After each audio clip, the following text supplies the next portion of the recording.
You are the most remembered of all the Bond roles. Actresses we've interviewed, Ursula, Honey Rider. Why is that? I was a new kind of woman.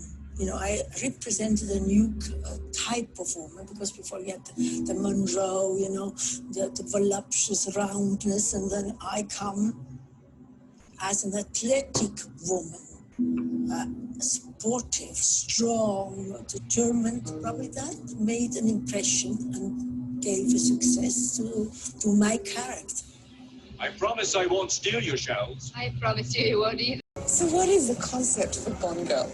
Well, a Bond girl, when you hear that expression, you automatically think of a beautiful girl, a very sexy-looking girl. Exotic. Exotic. Go. You weren't allowed to show cleavage. Oh, good heavens, no. And this is British films, and we don't show cleavage. And I mean, it was like being let off a leash. And I mean, I'm not talking about sordid discovery. I'm talking about just being freed to be what we are, which are women. Who are you? My name is Pussy Galore. Every Bond girl had a different experience because their part was a different decade. And Lois Charles, who did hers in the 70s with Roger Moore, her experience was different from mine. But first of all, she was called Dr.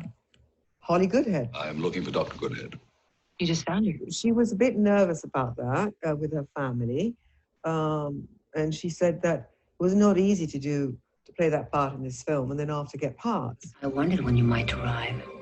So you are the mysterious Optimus. And you are James Bond, 007 License to Kill.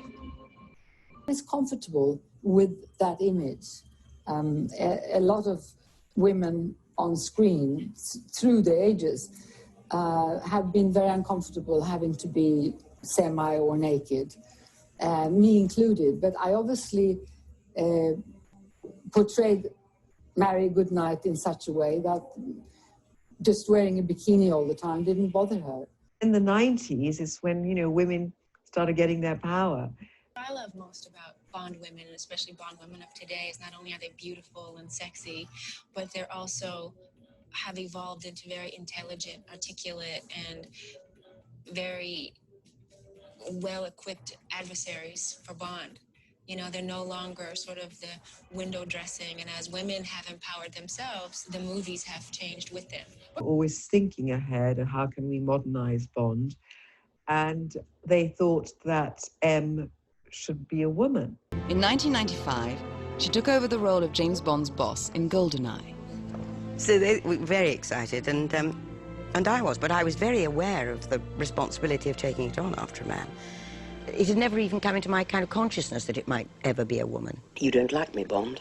You don't like my methods. You think I'm an accountant. A bean counter, more interested in my numbers than your instincts. The thought had occurred to me. Good. Because I think you're a sexist, misogynist dinosaur. A relic of the Cold War.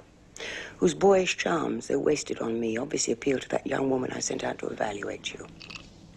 Point taken. As any of the Bond girls today, the roles are better for women in general. I mean, not only in the Bond pictures.